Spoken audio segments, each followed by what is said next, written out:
Det har jeg, fordi at jeg læste på universitetet i et par år, efter at have taget en gymnasiel uddannelse.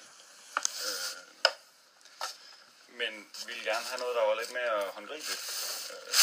Det blev meget sådan videnskabeligt på universitetet.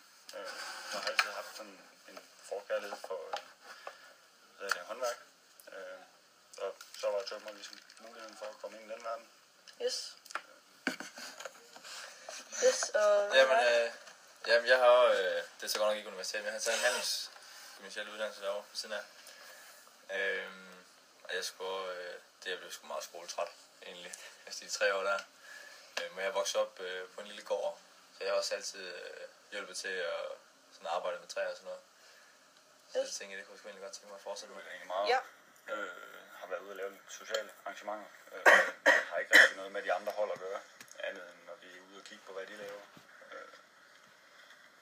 Jeg tror, jeg tror faktisk, det er lidt der, skolen halter lidt. I hvert fald lige med vores afdeling. Ja. Der bliver lavet noget løbende hen over år, og det er selvfølgelig klart, at når I ender som elever nu, så har I en begrænset periode, så er der nogle andre hold, der er, så det er hele tiden hold, der ruller løbende og ud og arbejde i virksomheden tilbage igen. Og hen over år, der bliver lavet nogle tiltag, og specielt omkring sommeren, der har vi noget, der hedder sommer-OL, hvor man prøver på at ryste alle eleverne sammen, specielt på grundforløbene, til sådan et OL, så dyster man mod hinanden. Vi har haft en skriftlig opgave, hvor vi har brugt 3-4 timer på at lave den. Men ellers så har vi ikke haft lektier. Fordi ellers det er meget sådan, at vi får tid til at lave nogle løsende ting her på skolen. Og så er det sjældent en gang imellem, hvis man kommer for langt bagefter, så må man lige bruge noget tid på det derhjemme. Ja. Vi har jo valgt tømmer, så vi vil gerne være tømmer sådan til at starte med. Og hvad der sker 25 år senere, det er svært at sige, men vi har da lidt muligheder for at tage noget konstruktør og sådan lidt. Yes. Jeg tænker, jeg har altid godt gerne vil være min egen chef på et tidspunkt. Så det tænker jeg lidt også med, når jeg har handelsgymnasie i rygsækken. Så kunne det være en god mulighed. Ja. Yes. Det er sgu meget 50-50, tror jeg. Til at starte med havde vi ret meget sådan, lære om, hvordan tingene var. Sådan. Men jo længere vi kommer frem, jo mere praktik har vi også. Ja, altså lige i starten, så var der sådan maskinkørekort, og så hvordan de forskellige ting fungerede. Og meget teori om, hvordan det skulle bygges op. For eksempel den uge her, der har vi, en dag vi har teori. Ja, 1 dag teori og så 4 dages praktik. Det er meget vekslende, men grundforløbet, der er en overvægt af teoretisk fag, og det skyldes, at der er nogle overgangskrav, man skal have løftet. Dels så skal man have et F-niveau i matematik, man skal have F-niveau i teknologi, og hver fag, det er 2 ugers forløb. Grundforløbet varer 20 uger. Det er måske meget godt med F-niveau. Ja. En forlængelse af folkeskolen. Ja. Så hvis man har folkeskolen og kommer direkte derfra, kan man sagtens følge med.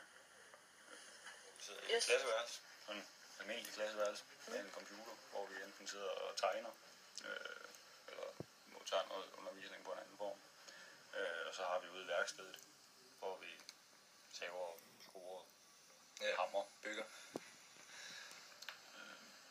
Så det er meget alsidigt, sådan i forhold til den almindelige skole.